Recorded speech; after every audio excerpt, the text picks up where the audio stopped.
Power doesn't hide in the shadows. Sometimes it sits on the boards, funds campaigns, shapes policy. Leslie Wexner wasn't just a billionaire retailer. He was a political donor, a kingmaker, a gatekeeper to elite institutions. And for decades, the man operating inside that power, with access to the money, the planes, the properties, was Jeffrey Epstein. This is not conspiracy theory. This is a story about documented money, political influence, and a financial structures that allowed one of the most notorious criminals in modern history to operate with impunity. Leslie Wexner and his business empire, his political donations, his network of shell companies, and how all of it intersected with Jeffrey Epstein.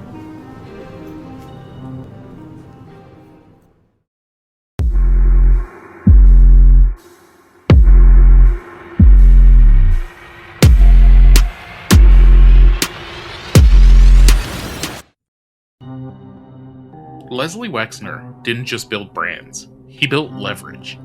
Through L Brands, Wexner controlled thousands of jobs, billions in revenue, and enormous cultural influence. But behind the scenes, he was also a major political donor, primarily aligned with Republican causes, but not extensively partisan. His money flowed to federal and state-level candidates, policy groups, think tanks, pro-business lobbying efforts. This wasn't ideological charity. It was access, influence, insurance. In the late 1980s, Jeffrey Epstein enters Wexner's life, and what follows is almost unheard of. Epstein is granted power of attorney over Wexner's finances.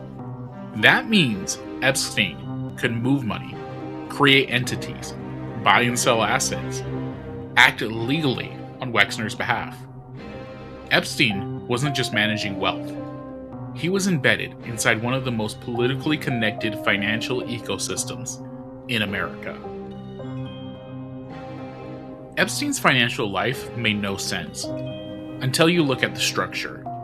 Dozens of LLCs, trusts, and shell corporations, many tied directly or indirectly to Wexner's money. These entities purchased real estate, paid staff and consultants, funded travel and logistics.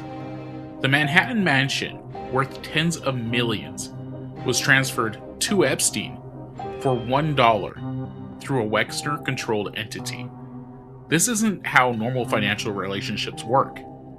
This is how assets disappear into legal fog.